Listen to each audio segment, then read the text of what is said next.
നമസ്കാരം. വിഴിഞ്ഞം പദ്ധതിയുടെ അടുത്ത ഘട്ടം എന്ന നിലയിൽ വിഴിഞ്ഞത്തു നിന്ന് സാധനങ്ങൾ കയറ്റി അയക്കുന്ന എക്സിം പദ്ധതിയുടെ ഉദ്ഘാടനം കഴിഞ്ഞ ദിവസം മുഖ്യമന്ത്രി വി.ഡി. സതീശൻ വിഴിഞ്ഞത്ത് നിർവഹിച്ചപ്പോൾ പറഞ്ഞ ഒരു കാര്യം ഒരിക്കൽ കൂടി കേൾക്കുക. ഞാൻ ഓർക്കുന്നു, റോഡ് കണക്ടിവിറ്റിയും റെയിൽ കണക്ടിവിറ്റിയും കൂടി കഴിഞ്ഞ 10 വർഷം കൊണ്ട് ചെയ്തു തീർക്കുമായിരുന്നുവെങ്കിൽ ഇന്ന് ഈ പോർട്ടിൻ്റെ കിട്ടുന്ന ഗുണത്തിൻ്റെ 100 ഇരട്ടിയായിരുന്നേനെ ഇപ്പോൾ ഇതിൻ്റെ കിട്ടുന്നതിൻ്റെ നേട്ടം. വൈകിപ്പോയി. But it is not too late. This is the right time to start our work. ഇത് പലവട്ടം കേട്ട് നമ്മുടെ കാതിൽ പതിയേണ്ട ഒരു സന്ദേശമായതുകൊണ്ടാണ് ഒരിക്കൽ കൂടി അത് ആവർത്തിച്ചത്.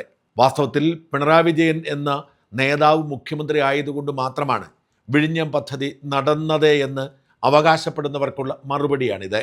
പിണറായി വിജയൻ മുഖ്യമന്ത്രി എന്ന നിലയിൽ ചെയ്യേണ്ടതൊന്നും ചെയ്തിട്ടില്ല എന്ന് ഈ ഹ്രസ്വമായ വാക്കുകൾ സൂചിപ്പിക്കുന്നു.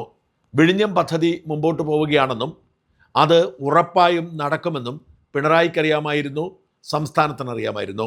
ഉമ്മൻചാണ്ടി തുടങ്ങി വെച്ചപ്പോൾ കടൽ കൊള്ള എന്ന് പറഞ്ഞ് ബഹളം വെച്ചെങ്കിലും അതിന് പിതൃത്വം ഏറ്റെടുക്കാനായിരുന്നു പിണറായി വിജയൻ മത്സരിച്ചത്. അപ്പോൾ അടിസ്ഥാനപരമായി ചെയ്യേണ്ട സംഗതിയായിരുന്നു പശ്ചാത്തല വികസനം. ഒരു പോർട്ട് രൂപം കൊള്ളുമ്പോൾ അത് ഉപയോഗിക്കണമെങ്കിൽ ആ പോർട്ടിലേക്ക് വളരെ വീതിയേറിയ റോഡുകളും റെയിൽ ലൈനുകളും വേണം. വിഴിഞ്ഞം പദ്ധതിയുടെ പരിസര പ്രദേശത്തുകൂടി ട്രെയിൻ പോകുന്നില്ല. അവിടെ അടുത്തുകൂടി പോകുന്നത് ബാലരാമപുരമാണ്. അതായത് തിരുവനന്തപുരത്തു നിന്നും നാഗർകോവിലിനുള്ള ലൈനിലെ ബാലരാമപുരമാണ് ട്രെയിൻ അടുത്തുള്ളത്. ഏറ്റവും അത്യാവശ്യം വേണ്ടത് ഈ ബാലരാമപുരം വിഴിഞ്ഞം റെയിൽ ഗതാഗതം ഉണ്ടാക്കുക, അവിടെ ചരക്ക് നീക്കത്തിന് വേണ്ടി വിഴിഞ്ഞത്ത് റെയിൽ സ്റ്റേഷൻ ഉണ്ടാക്കുക എന്നതാണ്. അതിൻ്റെ പ്രാഥമിക നടപടികൾ പോലും ചെയ്തില്ല. അടുത്തുള്ള ദേശീയപാതകളിലേക്ക്, അത് വടക്കോട്ടും തെക്കോട്ടും, അത് കന്യാകുമാരി ഭാഗത്തേക്കും കൊച്ചി ഭാഗത്തേക്കും ദേശീയപാതയെ കണക്ട് ചെയ്യുന്ന വീതിയേറിയ, അതായത് ട്രെയിലറുകൾക്ക് പോകാവുന്ന വീതിയേറിയ റോഡുകൾ നിർമ്മിക്കണം. ഈ ട്രെയിലറുകൾക്ക് നിർത്തിയിടാൻ പറ്റിയ പാർക്കിംഗ് സൗകര്യം ഉണ്ടാക്കണം. ഇത് രണ്ടും അടിയന്തരമായ ആവശ്യമായിരുന്നു. അതിനൊപ്പമാണ് ലോജിസ്റ്റിക് പാർക്കുകളും കണ്ടെയ്നർ സ്പേസുകളും ഒക്കെ അതിനൊപ്പം വേണ്ട മറ്റ് സംവിധാനങ്ങളാണ്. എന്നാൽ ഈ രണ്ട് കാര്യങ്ങൾ, അതായത് റെയിൽ കണക്ടിവിറ്റിയും റോഡ് കണക്ടിവിറ്റിയും ഈ പദ്ധതി പൂർത്തിയാകുന്നതിന് മുൻപ് തന്നെ തീർക്കണം എന്നത് ഇച്ഛാശക്തിയുള്ളൊരു ഭരണാധികാരി ചെയ്തു തീർക്കേണ്ട പണിയായിരുന്നു. പിണറായി വിജയൻ ചിന്തിച്ചിട്ടേ ഇല്ല. അതെന്തുകൊണ്ടാണ് 10 വർഷമായിട്ടും പിണറായിക്ക് കഴിയാതെ പോയത്? വിഴിഞ്ഞം പദ്ധതി ഉദ്ഘാടനം ചെയ്യുമ്പോൾ റെയിൽ റോഡ് സംവിധാനം വേണം എന്ന മിനിമം വിഷൻ പോലും പിണറായിക്കില്ലായിരുന്നു. ആരെങ്കിലുമൊക്കെ പറയുന്ന ചില കാര്യങ്ങൾ ചെയ്യുമെന്നല്ലാതെ ഒന്നും ചെയ്തിട്ടില്ല. അതുകൊണ്ടാണ് 1600 കോടിയിൽ നിൽക്കേണ്ട സ്ഥലം ഏറ്റെടുപ്പ് 3200 കോടിയായി ഉയർന്നത്. ഇത്തരത്തിൽ സംസ്ഥാനത്തിനുണ്ടായിരിക്കുന്ന നഷ്ടം ചില്ലറയല്ല. അതല്ല അതിൻ്റെ ഹൈലൈറ്റ്. വിഴിഞ്ഞം പദ്ധതി എന്തെല്ലാം പ്രയോജനം ഈ നാടിന് ചെയ്യും എന്ന് അറിയാതെ പോയത് പിണറായിയും സംസ്ഥാന സർക്കാരുമാണ്. തൊട്ടയൽപക്കത്തുള്ള തമിഴ്നാടിനും കർണാടകയ്ക്കും ഇതേക്കുറിച്ച് കൃത്യമായ ധാരണയുണ്ടായിരുന്നു. വിഴിഞ്ഞം പദ്ധതി രാജ്യത്തെ തന്നെ ഏറ്റവും ആഴമുള്ള ട്രാൻസ്ഷിപ്മെൻറ്റ് പോർട്ടാണ്. ഏതാണ്ട് 20 അടിയിൽ കൂടുതലാണ് ഇവിടുത്തെ ആഴം. ഇന്ത്യയിൽ മറ്റൊരു സീപോർട്ടിനും ഇത്രയും ആഴമില്ല. അതുകൊണ്ട് തന്നെ പടിപടിയായി ഈ തുറമുഖം രാജ്യത്തെ ഏറ്റവും വലിയ തുറമുഖമാവാനുള്ള സാധ്യതയുണ്ട്. വിഴിഞ്ഞം പോർട്ടിന് 24 മീറ്റർ ആഴമുണ്ട്. രാജ്യത്തെ കിഴക്കൻ മേഖലകളിൽ കടൽ തീരത്തിന് ആഴമില്ലാത്തത് കൊണ്ടാണ് പലയിടത്തും നമുക്ക് തുറമുഖം തുടങ്ങാൻ കഴിയാത്തത്. ഇത്രയധികം ആഴമുള്ള, ഇത്രയധികം സാധ്യതയുള്ള മറ്റൊരു തുറമുഖം രാജ്യത്തില്ല. അതുകൊണ്ട് തന്നെ ഭാവിയിൽ ഇന്ത്യയിലെ തന്നെ ഏറ്റവും വലിയ തുറമുഖമായി ഇത് മാറാൻ സാധ്യതയുണ്ട്.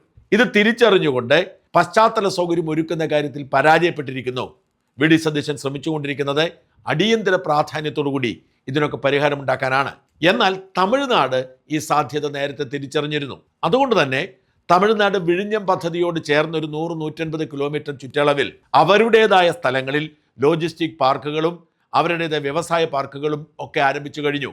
അതിനുവേണ്ടി സ്പെഷ്യൽ എക്കണോമിക് സോൺ അടക്കം അവർ പ്രഖ്യാപിച്ച് നടപ്പിലാക്കി. കഴിഞ്ഞ 10 വർഷം വിഴിഞ്ഞം പദ്ധതിയെ മുമ്പിൽ കണ്ടുകൊണ്ട് കന്യാകുമാരി ജില്ലയിൽ ഉണ്ടായിരിക്കുന്ന നിക്ഷേപവും അവിടെ ഉണ്ടായിരിക്കുന്ന അടിസ്ഥാന സൗകര്യ വികസനവും നിസ്സാരമല്ല.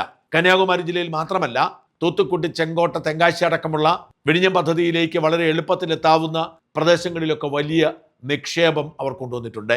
ഇവിടെയൊക്കെ ലോജിസ്റ്റിക് പാർക്കുകളും അടിസ്ഥാന സൗകര്യങ്ങളും വന്നിരിക്കുന്നു. അതായത് തമിഴ്നാടിൻ്റെ വിവിധ ഭാഗങ്ങളിൽ നിന്നും ഈ ഭാഗങ്ങളിലേക്ക് സാധനങ്ങൾ കൊണ്ടുവന്ന് സൂക്ഷിക്കുക, അവിടെ നിന്ന് വിഴിഞ്ഞത്തേക്ക് കൊണ്ടുവരിക എന്ന ലക്ഷ്യത്തിൽ അവർ ബഹുദൂരം മുമ്പോട്ട് പോയി. എന്ന് വെച്ചാൽ വിഴിഞ്ഞത്ത് ഒരു വലിയ തുറമുഖം വരുമ്പോൾ അതിനോടനുബന്ധിച്ച് നമുക്കുണ്ടാവേണ്ട മറ്റ് സംവിധാനങ്ങൾ അത് തമിഴ്നാട് ഫലപ്രദമായി ഉപയോഗിക്കുന്നു. തമിഴ്നാട്ടിലെ തിരുപ്പൂര് പോലെയുള്ള സ്ഥലങ്ങളിൽ വലിയ തോതിൽ തുണിത്തരങ്ങൾ ഉത്പാദിപ്പിക്കുന്നുണ്ട്. ഇവയൊക്കെ ചെന്നൈയിലേക്ക് കൊണ്ടുപോയാണ് കയറ്റി അയച്ചിരുന്നത്. ചെന്നൈയിൽ മദർഷിപ്പുകൾക്ക് എത്തുക പ്രയാസമാണ്. അതുകൊണ്ട് തന്നെ ചെന്നൈയിൽ നിന്നും ഇവ സിംഗപ്പൂരിലോ കൊളംബോയിലോ ദുബായിലോ മലേഷ്യയിലൊക്കെ പോയതിനു ശേഷം അവിടെ നിന്ന് കയറിപ്പോകുന്നതാണ് പതിവ്. കാലതാമസമുണ്ട്, ലോജിസ്റ്റിക് പ്രശ്നങ്ങളുണ്ട്.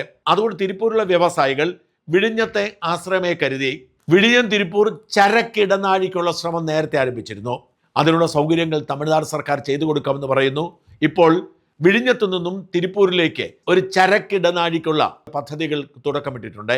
തമിഴ്നാട് സർക്കാർ അതിനപ്പുറത്തേക്ക് കടന്ന് ചെന്നൈ തിരുവനന്തപുരം വ്യവസായ ഇടനാഴിക്ക് ശ്രമം ആരംഭിച്ചു കഴിഞ്ഞു. വിജയ് സർക്കാരിൻ്റെ ഏറ്റവും പ്രധാനപ്പെട്ട അജണ്ടകളിൽ ഒന്ന് ചെന്നൈ തിരുവനന്തപുരം വ്യവസായ ഇടനാഴിയാണ്. ഇത്തരത്തിൽ തമിഴ്നാട് വലിയ തോതിൽ കേരളത്തിലെ ഒരു പദ്ധതിയെ ഉപയോഗപ്പെടുത്താൻ ശ്രമിക്കുമ്പോൾ കഴിഞ്ഞ 10 വർഷവും ഇവർ അനങ്ങാപ്പാറ നയം നടത്തി. പ്രത്യേകിച്ച് ഒന്നും ചെയ്തില്ല. റോഡ് റെയിൽ വികസനം നടത്തിയില്ല. ലോജിസ്റ്റിക് പാർക്കിന് സ്ഥലം കണ്ടെത്തിയില്ല.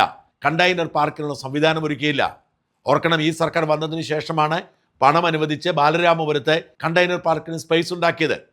അതില്ലെങ്കിൽ ആ സംവിധാനം പോലും തമിഴ്നാട് കൊണ്ടുപോകുമായിരുന്നു. തൂത്തുക്കുടിയിലും മറ്റും അതിനുള്ള സൗകര്യങ്ങളുണ്ട്. അതായത് കേരളത്തിന് കിട്ടേണ്ട ഗുണമൊക്കെ ഉപയോഗിക്കാൻ ഇവിടെയുള്ള ഒരു ഭരണാധികാരിക്ക് കഴിയാതെ പോയതുകൊണ്ട്, കഴിഞ്ഞ സർക്കാർ നോക്കുകുത്തിയായിരുന്നത് കൊണ്ട് തമിഴ്നാട് അതിനുള്ള എല്ലാ അടിസ്ഥാന സൗകര്യം ഒരുക്കി ഈ വിഴിഞ്ഞം പദ്ധതിയുടെ ഗുണം അനുഭവിക്കാൻ പോവുകയാണ്. ഇനി വി ഡി സതീശൻ അതിവേഗം ഓടിയാലും ഒരു 2-3 വർഷം എടുക്കാതെ ഇതിനൊന്നും പരിഹാരമുണ്ടാവില്ല. അതുകൊണ്ട് ഇവിടെ എല്ലാ സൗകര്യങ്ങളും ഉണ്ടെങ്കിലും കപ്പൽ വരുമെങ്കിലും ഇവിടേക്ക് വേണ്ടതുപോലെ സാധനങ്ങൾ എത്തിക്കാൻ കഴിയില്ല. റോഡിൻ്റെ അവസ്ഥ അതിദയനീയമാണ്. ഇപ്പോഴും കണക്ടിവിറ്റി റോഡ് പൂർത്തിയായിട്ടില്ല. ഒരു പാത മാത്രമേ പൂർത്തിയായിട്ടുള്ളൂ. മറ്റേ പാത പൂർത്തിയായിട്ടില്ല. ദേശീയപാത ഇതുവരെ പൂർത്തിയായിട്ടില്ല. ദേശീയപാത കൂടി പൂർത്തിയായാൽ മാത്രമേ റോഡ് വഴി ചരക്ക് നീക്കമുണ്ടാവുകയുള്ളൂ. ഇപ്പോഴത്തെ അവസ്ഥയിൽ ദേശീയപാതയുടെ പണി നടക്കുന്നത് കൊണ്ട് MC റോഡ് വഴി പോകേണ്ട അവസ്ഥയാണ്. MC റോഡിൽ നമുക്കൊക്കെ അറിയാം, കോട്ടയം കഴിഞ്ഞാൽ അങ്ങ് മൂവാറ്റൂർ വരെ വളവും തിരിവുമാണ്. മാത്രമല്ല ഇപ്പോൾ ഈ ദേശീയപാതയുടെ നിർമ്മാണം നടക്കുന്നതുകൊണ്ട് ഒരുമാതിരിപ്പെട്ട വാഹനങ്ങളെല്ലാം MC റോഡിലൂടെയാണ് പോകുന്നത്. MC റോഡിലെ ഗതാഗത തിരക്കെന്ന് പറയുന്നത് ശ്വാസം മുട്ടിക്കുന്നതാണ്. നേരത്തെ 3 മണിക്കൂർ കൊണ്ട് പോയിരുന്ന സ്ഥലത്ത് ഇപ്പോൾ 4-4.5 മണിക്കൂറുണ്ടെങ്കിൽ മാത്രമേ പോകാൻ കഴിയൂ. അതാണ് MC റോഡിൻ്റെ അവസ്ഥ. ആ അവസ്ഥ കുറച്ചുകൂടി വഷളാകുന്ന അവസ്ഥയാണ് ഇപ്പോൾ രൂപപ്പെട്ട് വരുന്നത്. അതേസമയം തമിഴ്നാട് അവരുടെ അതിർത്തി മുതൽ നല്ല റോഡുകൾ നിർമ്മിച്ചും നല്ല സൗകര്യങ്ങൾ ഒരുക്കിയും അതിർത്തിയിലേക്ക് കൊണ്ടുവന്ന് ലോജിസ്റ്റിക് പാർക്കുകൾ സ്ഥാപിച്ചും വ്യവസായ പാർക്കുകൾ സ്ഥാപിച്ചുമൊക്കെ അവർ പരമാവധി മുതലെടുക്കാൻ ശ്രമിക്കുകയാണ്. ഇനി 2-3 വർഷമില്ലാതെ ഒന്നും നടക്കില്ല. ബാലരാമപുരത്തേക്കൊരു തുരങ്ക ലൈനാണ് കൊങ്കൺ റെയിൽവേ പദ്ധതിയിട്ടിരിക്കുന്നത്. താല്പര്യമൊക്കെ ക്ഷണിച്ചിട്ടുണ്ടെങ്കിൽ ഒന്നും ആയിട്ടില്ല. സ്ഥലം ഏറ്റെടുപ്പ് നടന്നിട്ടില്ല. ഇനി സ്ഥലമൊക്കെ ഏറ്റെടുത്ത് ഈ ബാലരാമപുരത്തേക്കുള്ള റെയിൽ ലൈൻ പൂർത്തിയാക്കാൻ എത്ര വർഷമാവും? കുറഞ്ഞത് 5 വർഷം ഒന്ന് കൂട്ടിക്കോളൂ. ദേശീയപാതയുടെ നിർമ്മാണം പൂർത്തിയാകാൻ പോലും 2-3 വർഷമെടുക്കും. ബാലരാമപുരത്തെ ഒരു കണ്ടെയ്നർ യാർഡിന് വി ഡി സതീശൻ സർക്കാർ മുൻകൈ എടുത്ത് തുടങ്ങിയിട്ടുണ്ട്. അത് എത്രയും വേഗം പണി പൂർത്തിയാകുമെന്ന് പറയുമെങ്കിലും 1.5-2 വർഷമാവാതെ അതും പൂർത്തിയാവാൻ പോകുന്നില്ല. വിഴിഞ്ഞം നാവായിക്കുളം ഔട്ടർ റോഡിൻ്റെ സ്ഥിതിയും അങ്ങനെ തന്നെയാണ്.